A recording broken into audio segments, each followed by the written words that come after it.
Trump agenda: how Trump has already reshaped his party. The big picture. In the New York Times, despite the fervor of President Trump's Republican opponents, the president's brand of heritage nationalism, with its gut-level cultural appeals and hard lines on trade and immigration, is taking root within his adopted party, and those uneasy with grievance politics are either giving in or giving up the fight.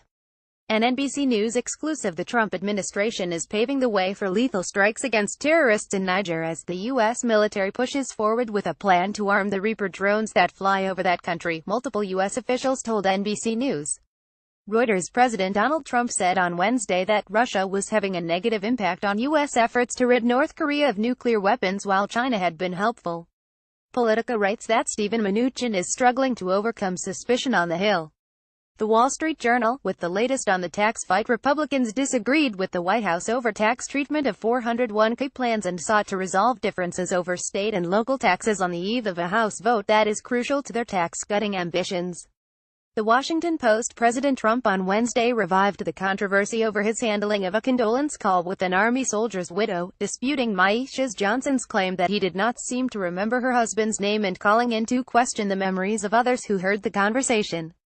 Meanwhile, on the Hill, via the AP, House Republicans are focusing squarely on tax cuts rather than deficit discipline as they look to shoehorn a GOP budget plan through the House.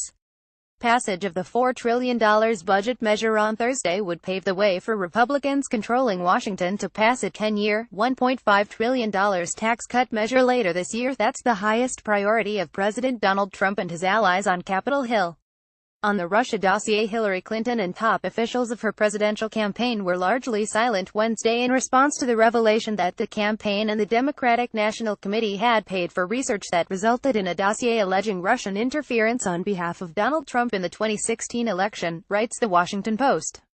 The New York Times notes the notes of Mormon faith in Jeff Flake's historic speech.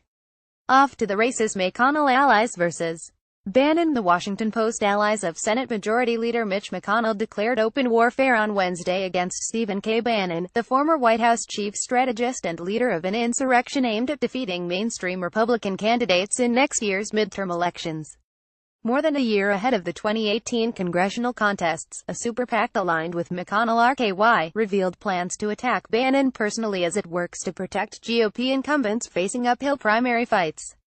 The effort reflects the growing concern of Republican lawmakers over the rise of anti-establishment forces and comes amid escalating frustration over President Trump's conduct, which has prompted a handful of lawmakers to publicly criticize the president. ALSCN. John Cornyn endorsed Roy Moore. AZSEN. Reuters sums up the big political shakeup in the wake of Flake's retirement announcement. The chairman of a political action committee backing Arizona Republican Senate candidate Kelly Ward is assuming a senior role in her campaign, prompting questions about coordination between the groups, which is prohibited by federal law, writes the AP. Veteran GOP strategist Ed Rollins, chairman and founder of Great America PAC, will remain head of the so-called Super PAC, the group's lawyer said Wednesday, as the campaign announced that Rollins was being named Ward's campaign chairman. FLSEN. Another poll shows a deadlocked 2018 race between Nelson and Scott. NJSEN. Cory Booker and Lindsey Graham are expected to testify on behalf of Bob Menendez in his ongoing corruption trial. Via GOV. Ralph Northam is defending a mailer that ties Ed Gillespie and Trump to the white nationalist rallies in Charlottesville.